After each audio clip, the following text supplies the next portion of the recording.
Can you talk to us about what Trevone said to you about his arrest and explanation he gave you? But I didn't talk to him. But let me say this to you. I was a little disappointed yesterday that everything that was basically talked to my kids about was about Trevone Boykin. We're here to play Oregon.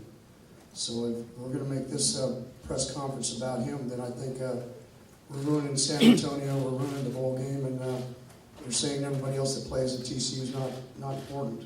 But, we played an Oklahoma team without a Trevone Boykin and played okay. So for us, the biggest thing, and it's not him, about every 3 years we end up having to send, I think I saw a stat where 3 out of the 4 playoff teams had to send somebody home.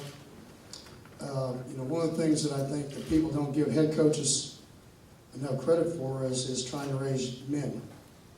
And obviously Gary Patterson and TCU would love, especially against such a good football team as Oregon, to have all your players. But I'd also like my starting offensive guard, Knapp, and I'd like my starting center, Joey Hunt, and I'd like my starting linebacker and my starting safety and my starting corner and my starting defensive end and everybody else that's disappeared during the season that we haven't played with. So unfortunate for him because Trevone has meant so much to TCU, and we love him. I mean, but he understands, and it wasn't even a conversation between him and I. I talked to him later, but it's one of those situations.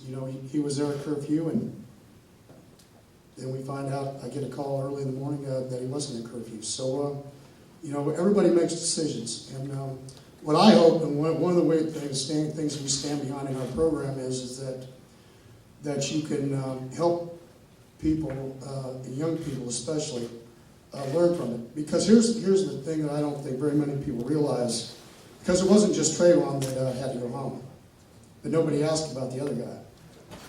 See, that's the thing that disappoints me. Nobody asked about the other guy. There was 2 that had to go home. Is that you're not just teaching him, you're teaching the other 120 guys that are on your team.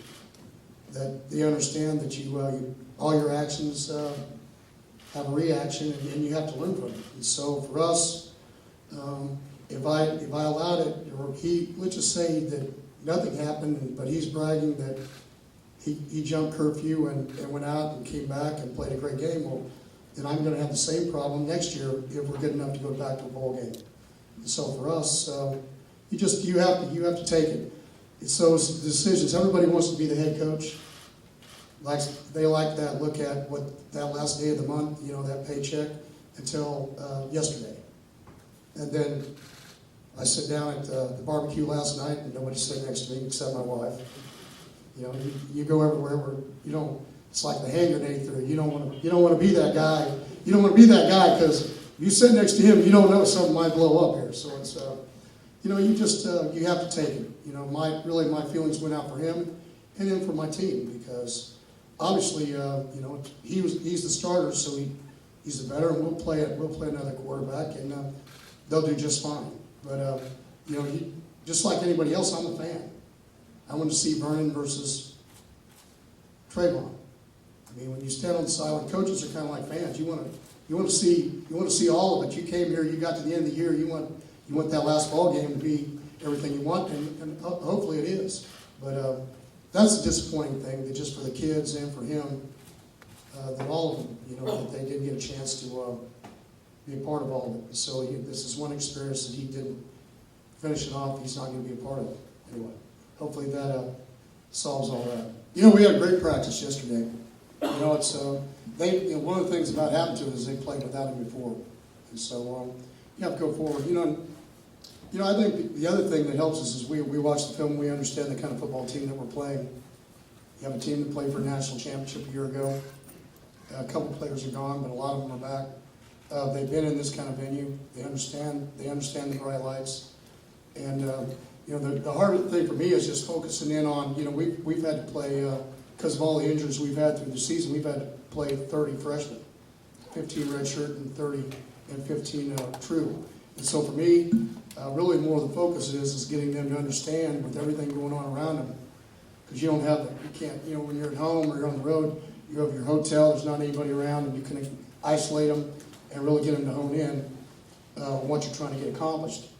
And, this afternoon, look, gentlemen, we're not gonna go below the 3rd floor, we're gonna stay up here, we're gonna get done, and they know all their friends, all their relatives are downstairs, everything's going on, all the blah. And really, that's really becomes more of the mindset than it is those other guys. And, we've always been here 18 years. There's some traditions of how you do things, and your older kids carry those. And so really, I'd look to them to make sure that they keep everybody where they need to be and how they need to do it. And obviously, one of them didn't.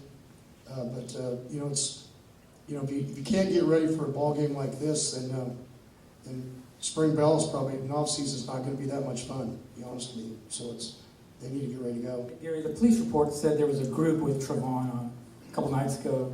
Did you have to make a decision to let some players play and yet suspend 2? Nope, only 2 that I know. You should have had them come talk to me.